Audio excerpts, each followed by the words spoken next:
Here's what I would say about working a side hustle 5 days a week solidly. If you find yourself crying in the car between stops, you need to make a change. Well, hi there, and welcome to Side Hustle Hero, the show a laser focus to inspire you to take action to start or to scale your side hustle income streams. I'm your host, Joan Posavy, author of The Way Success Works. Christine Schaub didn't just start one side hustle. She started 6. After the unexpected demise of her employer, Christine turned to hustling and has successfully replaced her full-time income with multiple side ventures. When I first sat down with Christine, I expected a quick chat about her 6 side hustles before diving into her book, aptly named The Queen of Side Hustles. But as our conversation unfolded, I found myself with more and more questions about her diverse ventures and how she manages to stack them, sometimes tackling 4, 5, and even all 6 in a single day.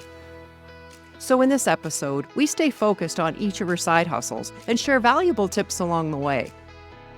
Christine's ventures include teaching piano, pet sitting, gardening, running a YouTube channel, and what she considers to be the most profitable niche in catering, cooking in clients' homes for dinner parties. We'll cover a lot of ground in a short amount of time, offering insights into each that just might inspire your next side hustle. But first, here's a little something fun. If our chats are lighting up your entrepreneurial spark and you're gaining insights, inspirations, and ahas, a fun way to show your support and to give the show a caffeinated thumbs up is to head on over to sidehustlehero.com/support, where you can shoot me over a large soy latte, or maybe even a double espresso. It really is a thing over at sidehustlehero.com/support. Thank you from the bottom of my coffee cup. Now here's my conversation with the go-getter known as the queen of the side hustle, Christine Schaub. Thank you for having me. Well, let's hear about your side hustles, and then we'll get your advice for helping our listeners better succeed in theirs. I hear you have no less than 6. That is correct. And it sounds completely insane, doesn't it? It probably feels that way at times. Trust me, this week alone, I have worked 5 of my 6 side hustles. And on one day, all 5 of them on one day. No way. It was totally crazy. So I would say the side hustle that I've always done since I left the corporate world is I teach piano. And I teach piano at people's homes, which makes me a concierge service, which helps me charge more for that privilege of having me in the home. That is absolutely scheduled. Same day of the week, same time on that day. I can adjust it according to what's going on in real life, but that has been the bread and butter of the side hustle. So that's for sure on those days. But then on the same day, I might also be dog sitting. Okay. So I'm taking care of dogs, my little buddies, and then I'm leaving them to go teach piano. So I've stacked those 2 things together. Sometimes when I'm dog sitting at a house, I'm also gardening for my client, that same client. Okay. So I might go out in the morning, early morning, and garden for them for a couple of hours.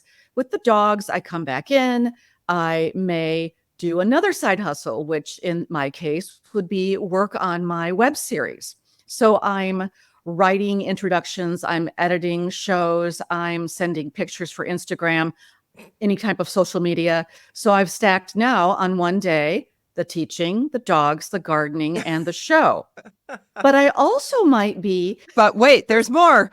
There's always more when you stack. So this week, I was also writing articles for magazines because we get queries from magazines to either do an online article or occasionally print. They want photos. They want specific information. So I worked on all 5 of those this week. The only side hustle I did not work on was catering. I was supposed to have a catering gig after the weekend, and that got canceled, and I was actually delighted. So I was able to drop one of the 6. That's a lot of stacking, Christine. It is a lot of stacking. My husband would agree with you. I bet. So collectively then, that's your full-time income. Yes. Okay. stacking all 6 of those. Yeah. And And how long have you been without a 9 to 5? so the company who moved me to Nashville, Tennessee, which is where I live with my Hmm. husband, they dissolved 9 months after they moved me here, Mm, which then left me in a position of either finding another job, full-time job in the corporate world, or what I told myself, I'm going to freelance until the money runs out. okay. That was in 2001. And there were times that I dipped my toe back into corporate work, only one time truly full time, but usually part time, taking part time corporate jobs Okay. and then working my other side gigs around that. But I always became disenchanted with the corporate work and trying to find another way to what we call here piecing together my income. So that's what I do. Well, I mean, there's certainly benefits of the corporate world in terms of your benefits and retirement, pension. What do you like about the freelancing side hustle life? What I love about the freelancing side hustle life is the fluctuation, the freedom to work when I want to. Only piano lessons are absolutely scheduled, Yep. but they don't start until the afternoon because that's when children get out of school. I might have an adult that goes a little bit earlier, but those are solid. It only goes for about half of a day. So I can work around that solid schedule in the afternoon. I can do my other activities in the morning and on other days. I try not to hustle on the weekend, which Right. is when most people will hustle because Right. they have a full-time job during the week. But Sure. this allows me to keep my weekends free for travel and fun and spending time with my husband and my family, my friends, and really just working during the week. It sounds like the piano one would probably be the most profitable out of all of them. Absolutely. Yes. So, how much do you earn playing the piano? So I used to make in the 30,000s when I had 20 students. And that's a lot of students Yeah. when you're traveling to their homes. Right. I started cutting back. Was that 5 days a week then? That was 5 days a week. And here's what I would say about working a side hustle 5 days a week solidly. If you find yourself crying in the car Mm, between stops, yeah. you need to make a change. Yeah. And that's what was happening. I was just burned out, not necessarily 100% because of the teaching, but the traveling, the time in the car, racing to the next appointment, only having 15 minutes to get there tops. I Yeah. only gave myself a 15-minute. If it Mm, was really a big distance, 30 minutes. So right. I was in the 30,000s there, which was a good income at the beginning. Once I started adding new side hustles, different side hustles, I started reducing my piano down to Mm, about 20 some thousand a year because the dog sitting alone earns me 10,000 or more a year. okay. So it's a very profitable side hustle. And I can do other things while I'm dog sitting. Right. And something tells me you like the diversity, Oh, I changing love things the up. diversity. Yes. Yes. It keeps me happy. So, for something like the catering, I think the laws are different in various countries and maybe state to state. Do you have to work out of a commercial kitchen or you can work out of yours and it's approved? How does that work? Here's what I've discovered different states have different rules about this, and different countries probably too. In the state of Tennessee, if you cook out of your kitchen, you are, shall I say, encouraged to have a license for that. And it's not like a commercial kitchen license. Even if you bake goods out of your own kitchen Yes. and then sell them somewhere, Yeah. you are supposed to have a license. Like a business license. No, it really is more of a cooking out of your Oh, kitchen okay. license. And I really wish I could Okay. remember the name for that. But people Okay. can go online and they can research that because different areas Okay. will have a different title Right. for that.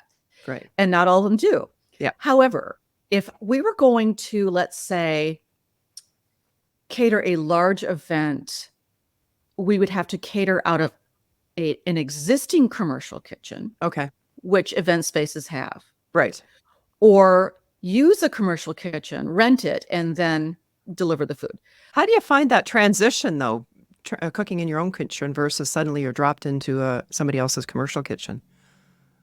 When you scale your business and you have to supply so much food that you can't possibly do Yes. it in your own kitchen, you'd have to scale up to a larger one. But Okay. what we do is we cook in the client's kitchen. Mm. So because we cook in the client's kitchen, we bring in the groceries, we prepare everything there, we serve it, we dress the table, we add the flowers, the candles, Oh, we make nice. everything beautiful. It's like having a restaurant in your own home. Mm-hmm. That's But very, it's a very better niche. restaurant. Yeah. Oh, it's very niche. Yeah. And we specialize in a 4-course paired menu. So the food is paired with wine or cocktails or beer or even specialty drinks that are non-alcoholic.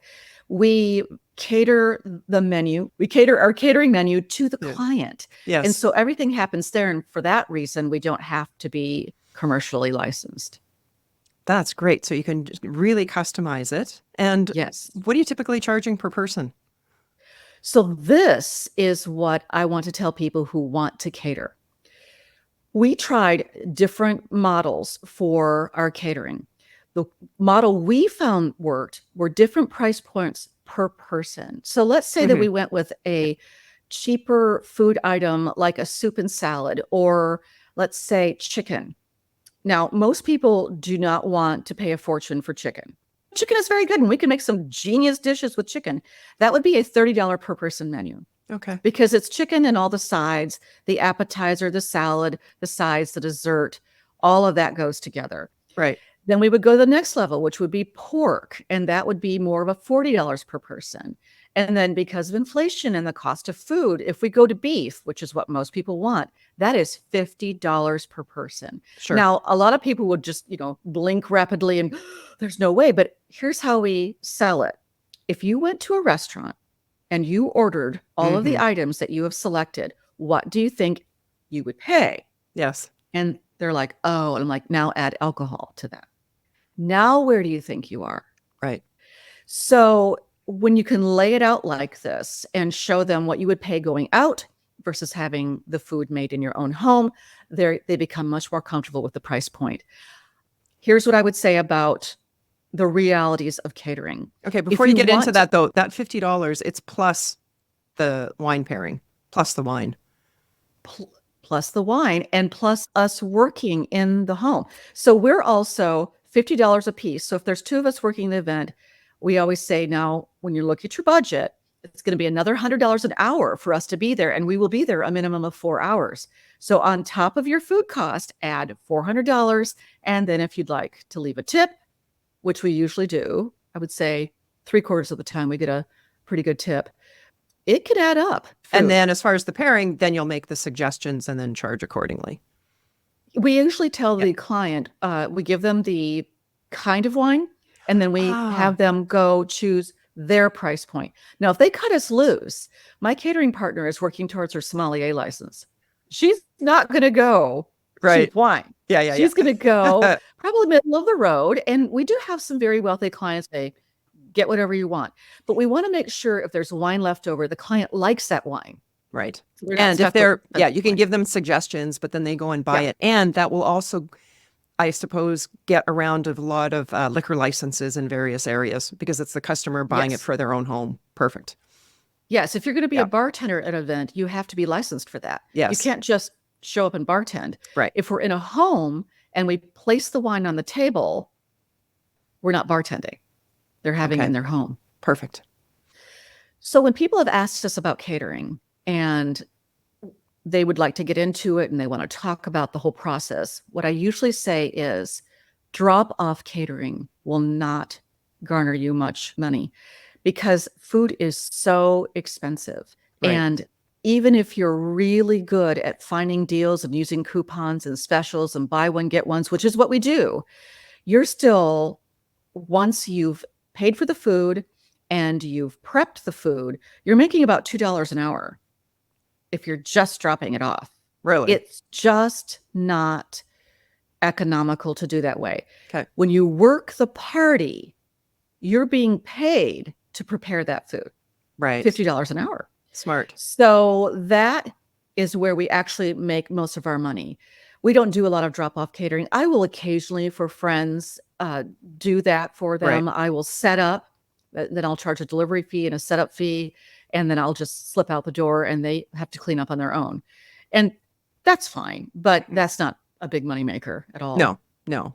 And the thought of somebody else coming in and preparing it in your own home, to me, would be kind of unique. It's a much nicer vibe feeling in the home that you can entertain people than out at a restaurant. And, yeah, because we're not trying to yeah. turn the table. You know, Yes. Yeah. we're not Yeah. trying to get people in and out. Plus, what we've heard back from our clients is this is the first time I've enjoyed my own party because they Nice. didn't have to do Yes. anything. Yes. They just show up. They literally come down the stairs and ooh and ah over the table. They greet their guests at the door. They sit down. You can hear all the laughing and the talking. And then we clean up and slip out while they're still laughing and talking. That's It's fabulous. fantastic. Well, you mentioned the dog sitting. Are you using a platform like Rover, or you're just doing your own direct to consumer? I'm doing my own direct to consumer. I kind of stumbled on that in my 20s, actually, before I moved to Nashville. And I had a friend whose neighbor was going out of the country, and they auditioned me over a long weekend with their dogs. And then they moved away for 2 years. Oh, my. 2 years. I lived in their home full time for 2 years. And that's when I discovered I really liked that. I liked the changing of location. I liked it's almost like a mini vacation, especially with my Yes. high-end clients who have resort-like houses and they have people who come in and take care of everything. And I'm really just hanging out with the dogs and I have some quiet time and my husband takes me on dates and it's really fabulous. But I do know people who have used Rover and other dog Yeah. sitting platforms and they love it. Yeah. It's a nice setup. One person I interviewed for it recently, her full-time gig is social media, and she's 100% remote. So she works in the client's home with the Rover and getting paid from two sources at the same time, just like you're doing. Stacking. And yes. so how did that stacking occur? Was that some cross-selling that you did? So you're in this house looking after the dog and you see their garden needs work. It's exactly how that works. Really? Sometimes when I'm in a home catering, particularly, the client likes to have a little chat, which is a little bit challenging because, I don't go to their office and talk to them while they're working. So I'm working, but they like to chat. And so we try to make one of us available while the other one's running around with their hair on fire. And if they want to talk to me, they'll say, well, what else do you do? And I'll say, well, and I just kind of ease into it. Okay. Other times I'm at the home, and this just happened this week. I was at the home and I saw that their garden beds were a total disaster. They had some wonderful, solid main plantings, shrubs, trees, but the weeds have gotten out of control. It hadn't been mulched in probably years. And so I thought, I will do a little bed maintenance and see if they like it. And they loved it. And they were like, can you do the rest of it? And I'm like, sure. So I charge $45 an hour to work in the garden beds. I don't particularly landscape. I will suggest flowering plants, perennials, and annuals, and I will plant those sometimes with the client so that they learn more about what's going into their flower beds. And in that way, they get excited. They love the way it looks. They say things like, it has never looked this good, or it hasn't looked this good in years. And so then I've stacked on another side hustle. Nice. Well, when you did that for that first client, did you tell them beforehand this is what you were going to do? Or when you were dog sitting, you just went out and did it? I just went out and did it. Got it. Okay. Because I knew this client and I knew that no one in that home was a gardening person. Okay. And I knew that what they liked, but I knew that they weren't going to do it. So it'd have to be somebody come in, and why not me? I'm already there. Yeah. And I noticed that looking at all your side hustles, they're all pretty low cost to get involved in or start, with maybe exception of the catering, because you have to go and buy the food unless you ask for a down payment. And then you could use that. Actually, now that I think of it, you probably do ask for a down payment, then you can use that. So, okay, let me rephrase that then. All of them are pretty much low cost entry, aren't they? Yes, and that's what I'm mostly interested in. Now, I have told my husband repeatedly, I would love to have a commercial fill in the blank. I would love to have a commercial refrigerator where I could put more in there. I would Yes. love to have a commercial. These are all true things, but those are very, very expensive. Yes. Ideally, if we increased our catering, which we've talked about before, Okay. we would lease a kitchen from a space where they didn't serve afternoon, evening, like maybe just a coffee shop breakfast place that we could then take over in the afternoon Mm-hmm. and we could commercially work. But that's Right. only if, and Yes. we haven't got to that point. Everything else I do is intentionally low or zero cost. It Mm-hmm. doesn't cost me anything to bring my own gardening tools. Right. It doesn't Yes. cost me Yes. anything to bring my laptop. I mean, I do have to keep up with technology, but I need to Yes. anyway. It's life, right? Yeah, absolutely. So that's what I would recommend to people starting out, just trying out. If you have a sewing machine and you think you might want to sew for people as a side hustle, you already have everything you need. You have the scissors, the thread, the needles, and the sewing machine. Use what you have, see if it's profitable, Yes. and then scale up from there. Yeah. When I owned a delicatessen, we took it over as a turnaround project because it was basically going to be closing its doors. And as we grew, we needed more refrigerator space. And we were literally using just regular household refrigerators and freezers because that's what we could afford. And then as the business grew, we can get rid of these 4 or 5 refrigerators and buy a nice commercial one. But you don't do that off the beginning. Oh, You no. build up. Even when you do get to that point, Yeah. you find a resale store. You find a Yes. scratch and dent. You don't have to be, you're not going to be on a Food Network. Right. So Yeah. you're just Nobody's going trying to see make it. Yeah. No one's going to see it but you. And Yeah. so your sewing machine does not have to be the newest model. Your vacuum does not have to be the newest model if you'd like to clean for people. You just Yes. have to get the job done most economically. As we wrap up your 6 side hustles, comment a little bit on what you're doing in terms of your writing and YouTube. Okay, so my publicist and I went to have coffee with a mutual friend and one of her clients who had come into town with a dear friend who is terminal and from a breathing disease. Mhm. And so I had them stay at our house, my house. And I did the whole hospitality thing with flowers everywhere and photos and gourmet meals and tours through Nashville in my convertible, the whole thing.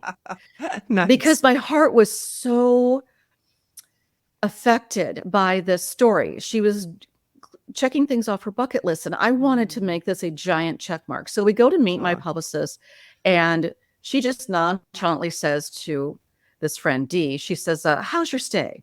And she launches into this. You are not going to believe this. And of course, my publicist knows me. So she totally believes this. She's been to my house many times. Yeah. And after Dee finishes her story, Gina, my publicist, leans over to me and she says, I need to talk to you tomorrow. And I said, am I in trouble? And she says, not yet. So the next day, first thing in the morning, she calls me and she says, you need a YouTube show. Oh, I was like, about what? And she said, about what you do. And I'm like, well, pick one. I mean, what do you mean? She goes, about you having people over. And I said, are you talking about hospitality?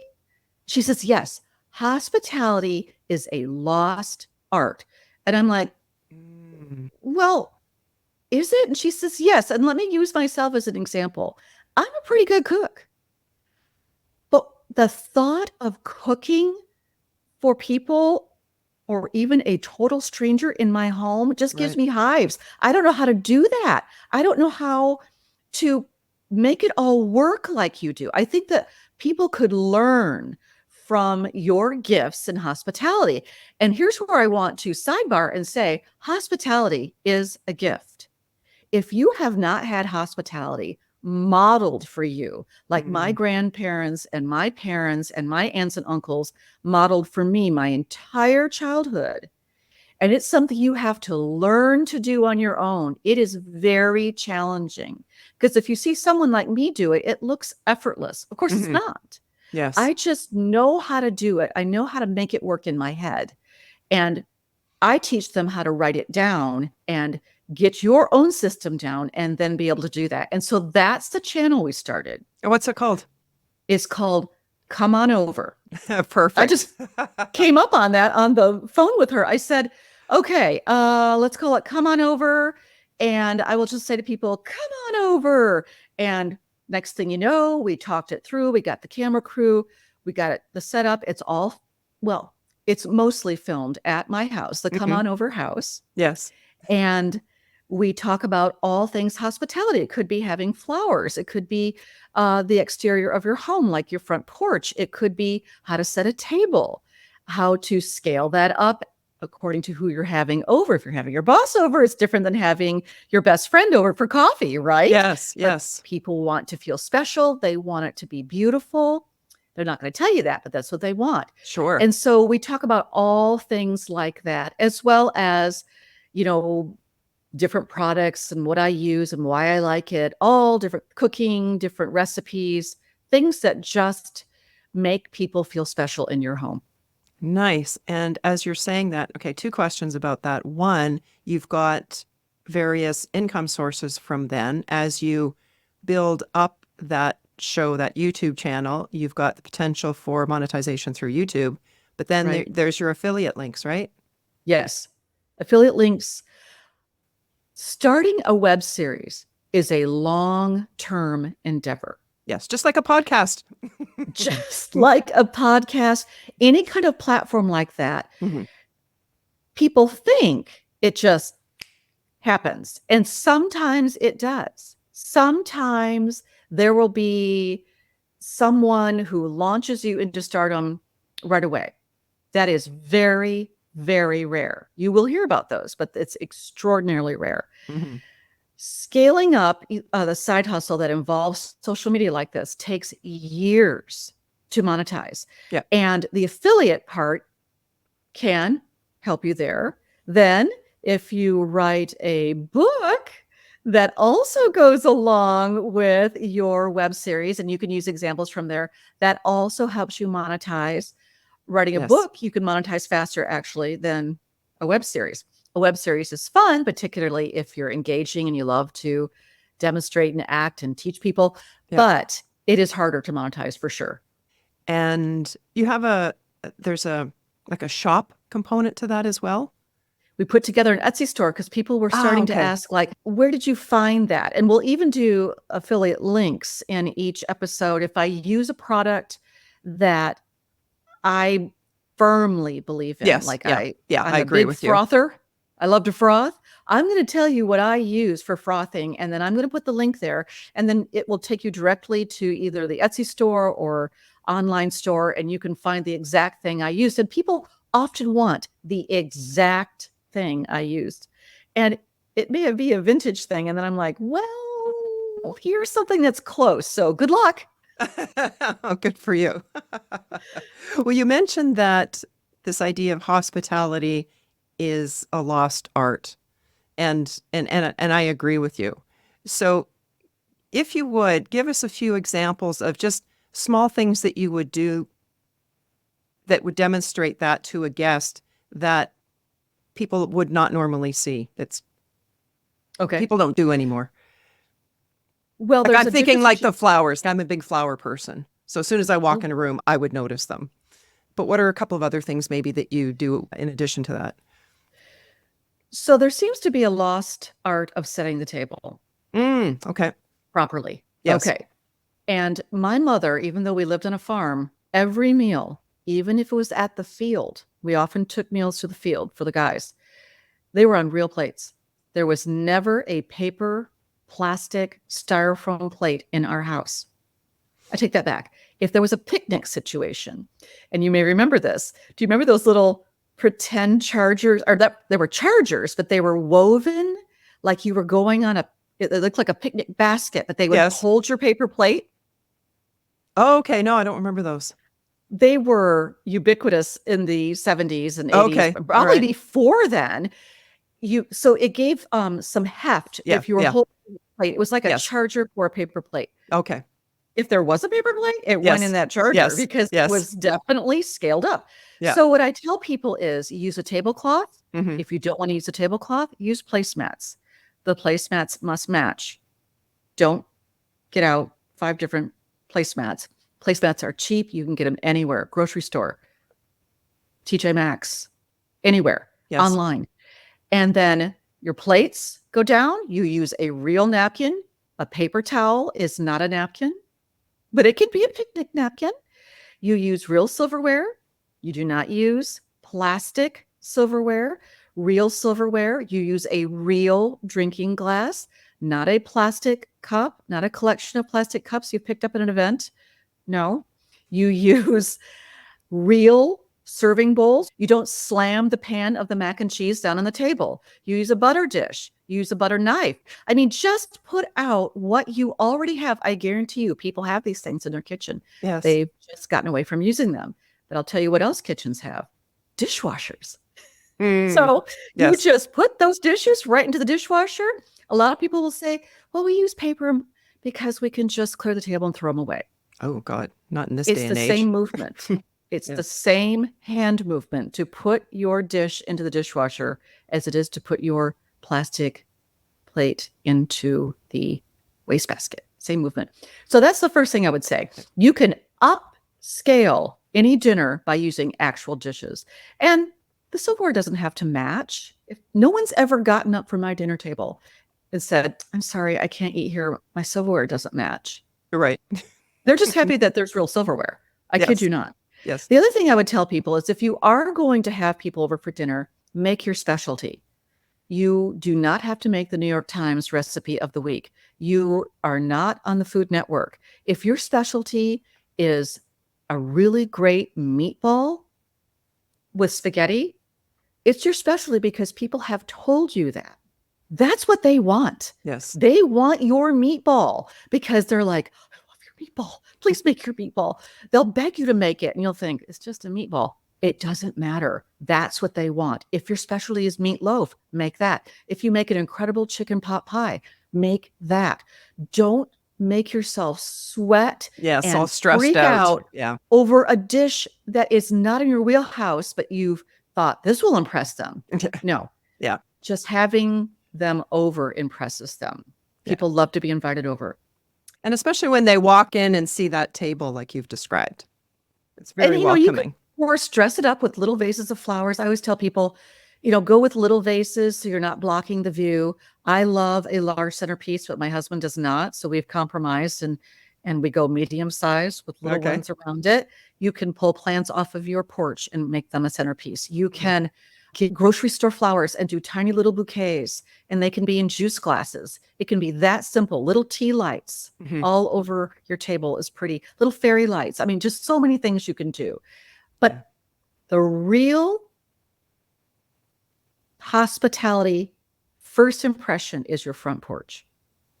If you've invited someone over for dinner and your front porch looks like the house is abandoned, that is not good. It doesn't have to be fancy. It needs to be clean. It needs to be swept. And if you have dead flowers in your flower pots up front from last fall, it's better to have an empty flower pot than dead flowers. Just throw them in a waste basket or throw them behind the shrubbery and just clean up your front door. If your bathroom is clean, your table is set, and your front porch is clean, your front door, you are ready. Yeah. My final tip is this. You can still be in the kitchen prepping, doing things when your guest arrives, but you must be ready. So if I'm helping someone host, if I've rushed in to save a party, and I've done that many times where it's gone violently wrong, and I put on my apron and I go over and I take over, I send the host to get ready 45 minutes before the party starts. I'll say, you need to leave now, get out of those shorts and t-shirt, do your hair, get ready, and then come back. I'm here in the kitchen. So I always get myself ready 45 minutes before my first guest arrives. It could even be 30 minutes, but 45 is better. And my husband and I, our goal is always, we want to be standing in the kitchen with our first cocktail when the guest arrives. That's how ready we are. Yeah, it doesn't always go that way. That's right. Yeah. But that's our goal. Nice. And then you're ready to entertain the guests. Yes. And enjoy the party yourself that way as well. And enjoy your guests. Yes. Yeah. I'll give you a really, my husband's going to be like, don't tell people this, but one of our specialties is my husband is like a bartender. He can make anything, any cocktail, anything. If I tell him what I want and I find a recipe, he could make it and it's delicious. If a guest requests that martini or cocktail, we meet them at the door with that cocktail. Oh, fun. So we open the door, ding dong.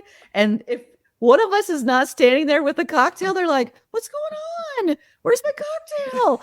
So if it's wine, we greet them with a glass of wine, but usually it is some sort of specialty cocktail that he makes, and they love it. That way, from the moment they walk in, they are being loved and enjoyed.